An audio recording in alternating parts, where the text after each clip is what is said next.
Ronan ने जैसे ही boss का काम खत्म किया उसने फर्नांडो स्प्रिंग से पानी की एक ट्यूब भर ली। ये देखकर एस्ले को हैरानी हुई और वो समझ नहीं पाया कि रोनान ऐसा क्यों कर रहा था। जब वे राजधानी पहुंचे तो रोनान ने मारिया के पिता को वो पानी बहुत ऊंचे दाम पर बेच दिया। रोनान ने बताया कि उसे पता था कि पानी बिकेगा क्योंकि ये माना वैन से लिया गया था। उसका मानना था कि प्रोफेसर वॉन की मदद के बिना उन्हें इतना पैसा नहीं मिल पाता। उन्होंने वॉन से मिलने का फैसला किया, लेकिन जब वे उनके दरवाजे पर पहुंचे तो उन्हें एक बोर्ड मिला जिस पर लिखा था कि प्रोफेसर वॉन बाहर गए हैं। रोनैन ये देखकर उदास हो गया क्योंकि वो चाहता था कि वॉन सीटा को देखें, क्योंकि वो ये जानने के लिए उत्सुक थे कि अंडे से क्या निकलेगा। रोनैन ने बताया कि वो प्रोफेसर वॉन का आभारी था क्योंकि उनकी मदद से ही उसे कैलबोरो की शाखाओं के स्थानों का नक्शा मिला था और वो अपने सैनिक साथी से मिल पाया था। जब रोनैन बालराउस से मिला तो उसने उसे इतना डरा दिया कि बालराउस ने उसे धोखा देने के बारे में सोचा भी नहीं। एस्ले ने रोनान से पूछा कि वो अपने पैसे का क्या करेगा, क्योंकि मार्शल आर्ट्स विभाग में दूसरा स्थान प्राप्त करने के कारण उसे अपनी स्कूल फीस नहीं भरनी थी। जब रोनैन ने इस बारे में सोचा तो उसे याद आया कि उनका प्रवेश समारोह जल्दी होने वाला था। कुछ दिनों बाद आयरल राजधानी के कैरेट स्टेशन पर पहुंची। वो शहर की सुंदरता देखकर आश्चर्यचकित थी। वहां पहुंचकर उसने रोनान को अपने इंतजार करते हुए देखा। रोनान ने पूछा कि क्या उसके जाने के बाद कुछ हुआ था, जिससे आयरल हैरान हो गई। उसने रोनान से कहा कि वो रोनान के बारे में चिंतित रहती थी। आयरिल ने बताया कि जब वो सुबह उठी तो उसने अपने घर के बाहर एक शानदार गाड़ी देखी और कोचमैन ने उसे बताया कि उसे रोनान के कहने पर शहर ले जाया जा रहा है। आयरिल ने रोनान से पूछा कि उसके पास पैसे न होने पर भी वो इतनी महंगी चीजों का खर्च कैसे उठा सकता था। उसने रोनान का चेहरा पकड़कर पूछा कि क्या वो ठीक से खा रहा था। रोनान ने उसे चिंता न करने के लिए कहा और बताया कि वो ठीक से खा रहा था। ये सुनकर आयरिल शांत हो गई। उसने रोनान के कंधे पर कुछ देखा और पूछा कि वो क्या था। रोनान ने उसे सीटा से मिलवाया और बताया कि सीटा कुछ कारणों से उसके साथ रहेगा। ये कहने के बाद रोनान ने आयरिल का हाथ पकड़ा और कहा कि एकेडमी में प्रवेश से पहले उनके पास बहुत कम समय है और वो सच में कुछ करना चाहते हैं। रोनान आयरिल को कपड़ों की एक दुकान पर ले गया। आयरिल ने कपड़े पहने और रोनान से कहा कि वो बहुत महंगे हैं। रोनान ने दुकान में मौजूद अटेंडेंट से कहा कि वो उन सभी कपड़ों को पैक कर दे जो उसकी बहन ने पहने हैं। आयरिल ने बहुत सारे कपड़े पहने, ये सुनकर वो हैरान थी।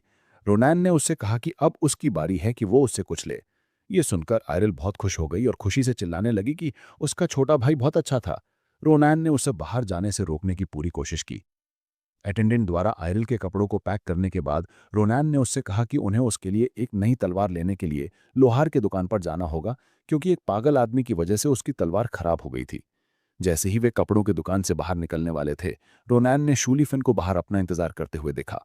रोनान और सीटा हैरान थे। रोनान ने शूलीफिन से पूछा कि उसे कैसे पता चला कि वो वहां था। शूलीफिन ने जवाब दिया कि वो अपनी पुरानी तलवार को बदलने के लिए इस इलाके में आया था, क्योंकि रोनान ने उसकी तलवार खराब कर दी थी। उसने कहा कि उसने गलती से रोनान को दुकान में घुसते देख लिया तो उसने उसका इंतजार करने का फैसला किया।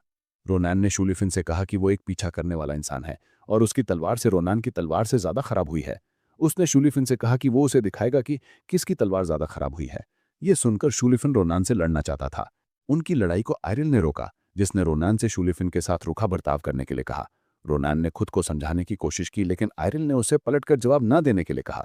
यह देखकर शूलीफिन हैरान हो गया और उसे विश्वास नहीं हुआ कि रोनान की एक बड़ी बहन थी। आयरिल ने रोनान के व्यवहार के लिए माफी मांगी। शूलीफिन जब आयरिल को माफी मांगते हुए देखा तो वो उसकी खूबसूरती से पूरी तरह से चौंक गया। उसे लगा कि वो किसी देवी को देख रहा है। शूलीफिन कांपने लगा क्योंकि उसे पता नहीं था कि क्या जवाब देना है। खुद को संभालकर उसने आयरिल से कहा कि इस मुझ गलतफहमी के लिए वो पूरी तरह से जिम्मेदार है। आयरिल इतने अच्छे आदमी से मिलकर खुश थी और उसे विश्वास नहीं हो रहा था कि रोनान का इतना अच्छा दोस्त था। उसने उससे कहा कि वो रोनान का ध्यान रखे। शूलीफिन ने प्रॉमिस किया कि वो ऐसा करेगा। शूलीफिन के व्यवहार से रोनान पूरी तरह से चौंक गया था। शूलीफिन ने आयरिल से कहा कि वो उसकी तलवार के लिए रोनान को मुआवजा देना चाहता है। उसने बताया कि उसके पास सोना नहीं है, इसलिए उसने आयरिल को अपने परिवार की पहचान का सबूत दिया और कहा कि इसे साम्राज्य में कहीं भी स्वीकार किया जाएगा। ये देखकर रोनान बहुत ज्यादा हैरान था। शूलीफिन ने आयरिल से कहा कि अगर वो कोई तलवार खरीदना चाहती है तो उसे सड़क के पश्चिमी छोर पर लोहार के पास जाना चाहिए। उसने बताया कि वो लोहार की दुकान एक खास जगह है जहां आम लोग नहीं जा सकते, लेकिन अगर उनके पास उसके परिवार की जांच का सबूत है तो वो आसानी से अंदर जा सकते हैं और उन्हें वहां एक शानदार तलवार मिलेगी। ये कहने के बाद वो चला गया। रोनान को विश्वास नहीं हो रहा था कि शूलीफिन ने ऐसा किया। ग्राइनिया की जांच का सबूत एक ऐसी टैबलेट है जिससे पूरे गांव खरीदे जा सकते हैं, और फिर भी शूलीफिन ने वो उसकी बहन को दे दी। उसे पिछली जिंदगी में शूलीफिन का ऐसा व्यवहार याद नहीं आया। एकेडमी के प्रवेश समारोह में क्रेवा ने छात्रों का स्वागत किया। उसने छात्रों से कहा कि उन सभी में शानदार हुनर और बेहिसाब टैलेंट है। उसने उनसे कहा कि उनके टैलेंट और प्रोफेसरों की शिक्षा से उन्हें साम्राज्य याद रखेगा। ये कहने के बाद उसने उन्हें एकेडमी में दाखिल होने पर बधाई दी। रोनान को क्रेवा के भाषण में कोई दिलचस्पी नहीं थी, लेकिन वो खुश था कि क्रेवा ने भाषण दिया जिससे उसकी बहन को उस पर गर्व था। क्रेवा का भाषण खत्म होने के बाद उसने अपनी उंगली चटकाई और सभी ने अपने आसपास जादू को महसूस किया। जब एस्ले ने ये देखा तो उसने रोनान से कहा कि वो ऊपर देखे। जब रोनान ने ऊपर देखा तो उसने आसमान को टुकड़ों में बिखरते हुए देखा। जब वे ऊपर देख रहे थे तो उन्हें और उनके बाकी के क्लासमेट्स को एक अखाड़े में टेलीपोर्ट कर दिया गया। रोनान को विश्वास नहीं हो रहा था कि क्रेवा सिर्फ अपनी उंगलियां चटकाई और इतने सारे लोगों को टेलीपोर्ट कर सका। क्रेवा ने नए छात्रों से कहा कि वो अपने सीनियर से मिलने वाले हैं। उसने बताया कि नए छात्रों और सीनियर्स के बीच की मुलाकात को सीनियर जूनियर मीटिंग कहा जाता है, जो नए छात्रों और दूसरे साल के सीनियर्स के बीच में होती है। उसने कहा कि ये एक ऐसी प्रक्रिया है जिसे काफी कठिन माना जाता है, जहां पहले और दूसरे स्थान के लोग नए छात्रों का प्रतिनिधित्व करते हैं और उन्हें 4 सीनियर्स में से किसी एक से लड़ने के लिए कहा जाता है, जिनकी अपनी अलग अलग लड़ने की शैली होती है। क्रेवा ने दर्शकों से कहा कि इस कार्यक्रम को इसलिए बनाया गया है ताकि छात्र एक दूसरे से मुकाबला कर सकें और एक दूसरे की कमजोरियों को जान सकें। उसका मानना था कि छात्रों के लिए सीखने का यह सबसे अच्छा तरीका है। क्रेवा ने छात्रों से कहा कि नए छात्रों को अपने विरोधियों को चुनने का मौका दिया जाएगा और अगर वो चाहें तो द्वंद्व युद्ध न करने का विकल्प भी चुन सकते हैं। ये सुनकर रोनैन गुस्से से भर गया। उसे लगा कि इस कार्यक्रम को इसलिए बनाया गया है ताकि नए छात्रों को उनकी जगह दिखाई जाए। जिन लोगों से रोनैन और शूलिफिन को लड़ना था वो नास्तो थे, जो मार्शल आर्ट्स डिपार्टमेंट में पहले स्थान पर था, बैरम जो मार्शल आर्ट्स डिपार्टमेंट में दूसरे स्थान पर था, अरीना जो मार्शल आर्ट्स डिपार्टमेंट में तीसरे स्थान पर थी और करण जो मार्शल आर्ट्स डिपार्टमेंट में चौथे स्थान पर था। बैरम ने कहा कि वो साम्राज्य के उभरते सितारे और उस आदमी का सामना करके खुश है जिसने साम्राज्य के उभरते सितारे को हराया। रोनैन इन मार्शल आर्टिस्टों का सामना करने के मौके से खुश था क्योंकि वो आयरल को दिखाना चाहता था कि वो किसी से भी लड़ने के लिए काफी ताकतवर है। वो ये भी दिखाना चाहता था कि वो शूलिफिन से कितना करीब है। जब वो सोच रहा था कि क्या करे, क्रेवा ने उनसे द्वंद्व युद्ध शुरू करने के लिए कहा। जब रोनैन ने यह सुना तो उसके दिमाग में एक आइडिया आया। उसने क्रेवा से पूछा कि क्या वो एक सुझाव दे सकता है। क्रेवा ने उसे आगे बढ़ने के लिए कहा। रोनैन ने क्रेवा से कहा कि जब वो चाहे तो जिससे चाहे लड़ सकते हैं, तो वो उन चारों सीनियर से लड़ना पसंद करेगा। क्रेवा ये सुनकर हैरान था। सीनियर ये सुनकर बहुत गुस्सा हो गए, लेकिन जिस बात ने उन्हें ज्यादा गुस्सा दिलाया वो ये था कि रोनैन ने उनसे एक साथ लड़ने के लिए कहा। क्रेवा ने नेबिरोज से पूछा कि वो इस समस्या को कैसे संभालना चाहती है। नेबिरोज ने क्रेवा से कहा कि उसे रोनैन को वो करने देना चाहिए जो वो करना चाहता है। उसने कहा कि उसके स्कूल में अगर किसी के पास हुनर है तो वो जैसा चाहे वैसा काम करने के लिए आज़ाद है। उसने कहा कि अगर द्वंद्व युद्ध खतरनाक लगेगा तो वो उसमें हस्तक्षेप करेगी। ये सुनने के बाद क्रेवा ने द्वंद्व युद्ध होने देने का फैसला किया। चारों जूनियर रोनैन के अहंकार से गुस्सा हो गए। अरीना सोच रही थी कि रोनैन इसलिए अहंकारी हो रहा था क्योंकि वो मार्शल आर्ट्स डिपार्टमेंट में दूसरे स्थान पर था। नास्तो ने दूसरे जूनियर को शांत रहने के लिए कहा, क्योंकि रोनान अहंकारी होने के साथ साथ एक ऐसा इंसान था जिसने प्रैक्टिकल परीक्षा में शुलिफिन को हराया था। उसने उनसे कहा कि वे पूरी ताकत से रोनान पर आक्रमण करें। जब आयरिल ने देखा कि अखाड़े के चारों ओर का माहौल कितना तनावपूर्ण था तो वो रोनान पर चिल्लाई। उसने रोनान से कहा कि अगर उसे लगता है कि उसे चोट लगेगी तो वो मैच छोड़ दे। जब रोनान ने यह सुना तो उसने आयरिल को आश्वस्त करने के लिए मुस्कुराया। सभी के तैयार होने के बाद क्रेवा ने छात्रों से मैच शुरू करने के लिए कहा। मैच शुरू होते ही नास्तो ने पूरी तेजी से रोनान पर आक्रमण किया। रोनान आक्रमण से बचने में कामयाब रहा। जब रोनान नास्तो के आक्रमण से बचा तो वो बता सकता था कि वो और दूसरे 3 जूनियर मारिया से कहीं ज्यादा ताकतवर थे। रोनान के नास्तो के आक्रमण से बचने के बाद अरीना ने 2 छोटी तलवारों से उस पर आक्रमण करना शुरू कर दिया। रोनान आक्रमणों को रोकने में कामयाब रहा। जब अरीना रोनान पर आक्रमण कर रही थी तो करण ने अरीना के पीछे से अपने भाले का इस्तेमाल करके रोनान पर आक्रमण किया। रोनान हैरान था कि उनकी टीम वर्क कितनी अच्छी थी। करण ने अपने भाले का इस्तेमाल करके रोनन को दूर धकेल दिया। जब रोनन उठने ही वाला था तो उसने ब्राम को अपने पीछे उसकी विशाल तलवार को हवा में उठाए हुए देखा। ब्राम ने कहा कि वो रोनन से अकेले लड़ना चाहता था, लेकिन रोनन ने उसे निराश कर दिया। ऐसा कहते ही उसने रोनन पर हमला किया। रोनन जानता था कि ब्राम का हमला एक जोरदार खत्म करने वाला हमला है और बाकी तीनों रोनन के असावधान होते ही उस पर हमला करने वाले थे। रोनन हैरान था कि जूनियर कितने संगठित और समझदार थे। इससे पहले कि ब्राम रोनन पर हमला कर पाता, रोनन गायब हो गया। ब्राम और बाकी 3 लोग ये देखकर हैरान थे। अरीना अकेली ऐसी थी जो रोनन की तेजी को देख पाई थी। उसे विश्वास नहीं हो रहा था कि वो क्या देख रही थी। इससे पहले कि वो कुछ कर पाती, रोनन ने बहुत तेजी से उन चारों पर हमला किया। उसकी हैरानी की बात थी कि ब्राम उसके हमले को झेल पाया। उसे विश्वास नहीं हुआ कि ब्राम अभी भी लड़ना चाहता था जब उसने दूसरे जूनियरों को तबाह कर दिया था। जब ब्राम उस पर हमला करने वाला था तो उसने एक रुख अपनाया। जब ब्राम ने ये रुख देखा तो उसे विश्वास नहीं हुआ कि रोनन नेबिरोज की तलवारबाजी की नकल कर सकता है। रोनन ने ब्राम पर 3 बार वार किया, जैसा नेबिरोज ने उसे परीक्षा में दिखाया था। ऐसा करते ही उसने ब्राम की तलवार तोड़ दी और उसे बेहोश कर दिया। जूनियरों को हराने के बाद उसने उनका बहुत कुछ सीखने में मदद करने के लिए धन्यवाद दिया। आयरिल और अखाड़े में मौजूद हर कोई इस बात से हैरान था कि अभी क्या हुआ था। वे खुशी से चिल्लाने लगे। चारों जूनियर हैरान थे कि वो हार गए थे। नेस्टो ने कहा कि उसे इस बात की कोई शिकायत नहीं है कि वो कैसे हारा। उसने सोचा कि रोनन जैसे राक्षसी आदमी ने कहां से सीखा। जब द्वंद्व युद्ध खत्म हुआ तो आयरिल ने अपने बगल में बैठे आदमी को पकड़ा और उससे कहा कि रोनन उसका भाई है। रोनन ये देखकर खुश हुआ क्योंकि इसका मतलब था कि जब वो एकेडमी में रहेगा तो आयरिल उसकी चिंता नहीं करेगी। रोनन ने अपने सीनियरों से कहा कि उन्होंने अच्छा परफॉर्म किया। नेस्टो और दूसरे सीनियर ये सुनकर हैरान थे।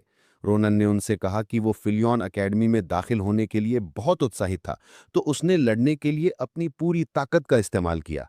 उसने उनसे कहा कि वो जितने ताकतवर सोचा था उससे कहीं ज्यादा ताकतवर निकले। उसने अपनी चुनौती स्वीकार करने के लिए उनका धन्यवाद दिया। एस्ले और मारिया ये देखकर हैरान थे। उन्हें लगा कि रोनन ने आखिरकार अपना दिमाग खो दिया था।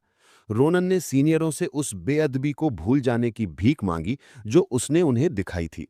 उसने उनसे कहा कि वो भविष्य में उनसे बहुत सी चीजें सीखना चाहता है। सीनियरों को रोनन की रिक्वेस्ट का जवाब देना नहीं आता था। जब वे सोच रहे थे कि क्या करें, तो ब्राम उठा और रोनन से कहा कि वो एक शानदार जूनियर है। उसे लगा कि रोनन पहले असभ्य था, लेकिन अब वो रोनन को एक सभ्य तलवारबाज मानता है। उसने रोनन से कहा कि वो अपनी जीत पर गर्व करे क्योंकि वो उसे पाने के लिए काफी हुनरमंद था। उसने रोनन का हाथ पकड़ा और उसकी प्रशंसा करने के लिए उसे हवा में उठाया। रोनन ने अपने सामाजिक हुनर को दिखाया ताकि आयरल उसके बारे में चिंता न करें। जब रोनन स्टेज पर था तो एक रहस्यमयी लड़की ने उसमें दिलचस्पी दिखाई। रात में छात्र खाने के लिए डाइनिंग हॉल में जमा हुए। छात्रों को बताया गया कि उन्हें एक प्रवेश समारोह का दावत मिलेगा। रोनन को लगा कि ये छात्रों के बीच एक छोटा सा डिनर होगा, लेकिन उसकी हैरानी की बात थी कि ये एक बहुत बड़ा दावत था। मारिया ने उससे कहा कि वे साम्राज्य के सबसे प्रतिष्ठित स्कूल में हैं, तो इस तरह के डिनर की उम्मीद की जाती है। जब मारिया अपना मुंह खाने से भर रही थी, तो एस्ले ने रोनन से पूछा कि क्या उसने अपनी बहन को वापस घर भेज दिया है। रोनन ने कहा कि उसने भेज दिया है। उसने कहा कि आयरल उसे पीछे छोड़ना नहीं चाहती थी, क्योंकि वो अभी भी चिंतित थी। उसे भेजने से पहले उसे शांत करने में कुछ समय लगा। उसने सीता से उसका पीछा करने और उसकी रक्षा करने के लिए कहा। वो जानता था कि कोई भी राक्षस या इंसान सीता के लिए खतरा नहीं है। एस्ले इस बात से हैरान था कि रोनन ने अपनी बहन की रक्षा के लिए ऐसे कदम उठाए थे। एस्ले से बात करने के बाद रोनन ने खाना खाया। जब वो अपने मांस को चखने ही वाला था, तो शुलिफन उसके पीछे आया और उससे पूछा कि क्या उसे आराम से खाना चाहिए। रोनन शुलिफन को देखकर बहुत परेशान हुआ। उसने उससे पूछा कि क्या वो फिर से उसके साथ लड़ना चाहता है। शुलिफन ने रोनन से कहा कि वो कुछ जरूरी बातों की पुष्टि करना चाहता है। रोनन ने उससे अपने सवाल पूछने के लिए कहा। शुलिफन ने रोनन से कहा कि क्या आयरल का घर राजधानी से दूर है। रोनन ये सुनकर हैरान था। शुलिफन ने रोनन से कहा कि क्या आयरल के घर जाने वाली सड़क पर अक्सर डाकू दिखाई देते हैं और क्या उसने आयरल को काफी सुरक्षा दी है। रोनन को शुलिफन के सवालों का जवाब देना नहीं आता था। शुलिफन ने रोनन से कहा कि उसने अपनी बहन के जाने से पहले उसे सही सुरक्षा जरूर दी होगी। रोनन ये सुनकर गुस्सा हो गया। उसने शुलिफन से कहा कि जब तक कोई अजगर उसकी बहन पर हमला नहीं करता है, उसकी बहन ठीक रहेगी। शुलिफन ये सुनकर हैरान हुआ। उसे विश्वास नहीं हो रहा था कि रोनन अपनी बहन को एक अजगर से बचाने के लिए काफी सुरक्षा नहीं दे सका था। जब रोनन ने यह सुना तो उसे लगा कि शुलिफन पागल है। उसने रोनन से पूछा कि वो कुछ ऐसा क्यों कर रहा है जो उसकी बहन से संबंधित है और क्या उसे लगता है कि आयरल के लिए वो कुछ है। शुलिफन ये सुनकर कांपने लगा। उसने रोनन से कहा कि वो एक शूरवीर है और यही वजह है कि वो एक महिला को सुरक्षित घर वापस देखना चाहता है। जब रोनन और शुलिफन बहस कर रहे थे तो एक जवान लड़की और लड़कों का एक ग्रुप उनके पास आया। ये वही रहस्यमयी लड़की थी जिसने रोनन को स्टेज पर देखा था। एलिजाबेथ शुलिफन को देखकर हैरान थी, जिसे वो ग्रानिया का भेड़िया कहती थी। वो बहुत बातें कर रहा था। शुलिफन एलिजाबेथ को देखकर गुस्सा हो गया।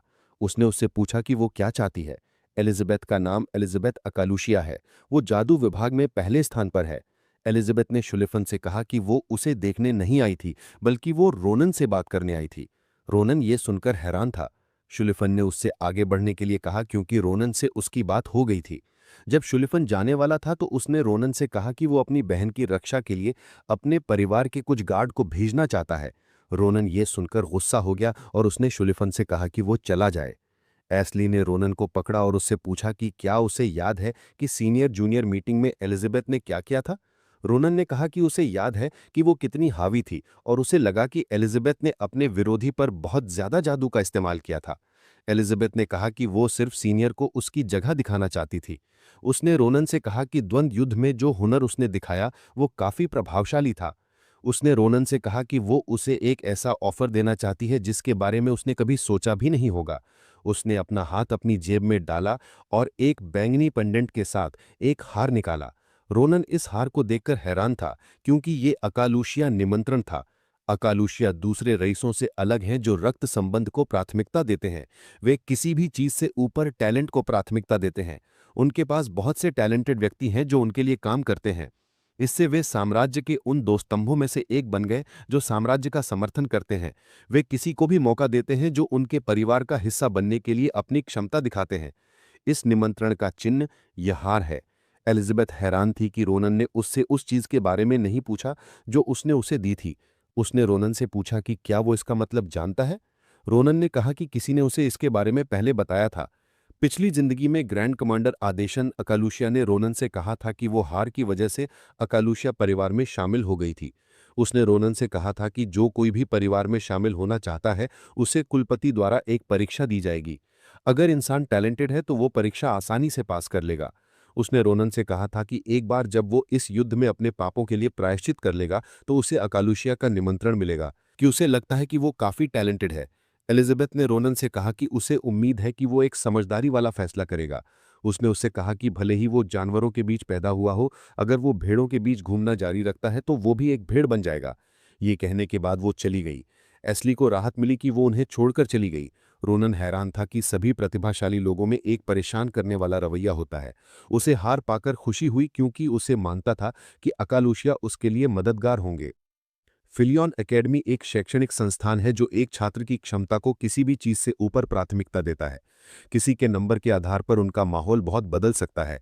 इसका एक उदाहरण छात्रों का छात्रावास प्रणाली है। निशिया हॉल वो जगह है जहां मध्यम रैंक वाले छात्रों को सौंपा जाता है। इस हॉल में हर किसी को अपना कमरा मिलता है और उनके पास एक ऊंची कैफेटेरिया भी है। ये एक बहुत अच्छा छात्रावास है जो एक छात्र को जरूरी हर चीज देता है। जो छात्र सबसे नीचे 30% हैं उन्हें क्रेटियर हॉल सौंपा जाता है।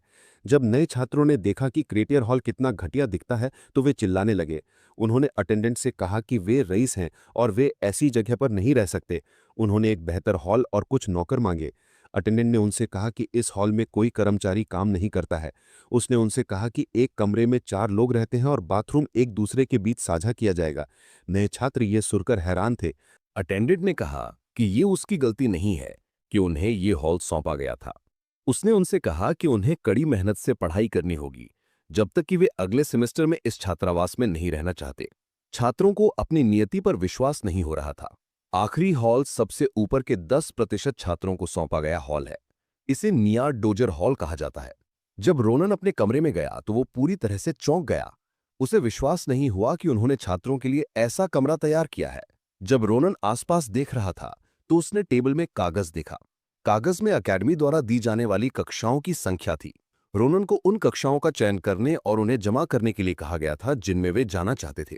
रोनन जानता था कि उसे अभी भी अकेडमी का आदी होना बाकी था, तो उसके लिए बहुत कम विषय चुनना बेहतर होगा, लेकिन वो ऐसा नहीं करना चाहता था। वो सभी कक्षाओं में जाना चाहता था क्योंकि वे सभी दिलचस्प लगती थीं। इस बारे में सोचने के बाद रोनन ने लगभग सभी कक्षाओं के लिए रजिस्टर कर लिया। उसका मानना है कि जब वो फिलियन अकेडमी में है तो उसे सब कुछ सीखने की पूरी कोशिश करनी चाहिए।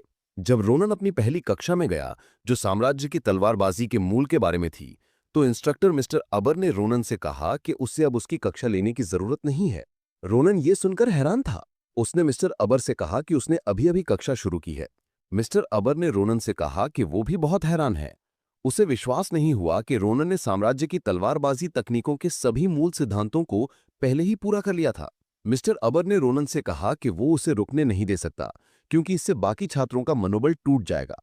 उसने रोनन को समझाया कि वो मेहनत करता रहे और घमंडी न बने।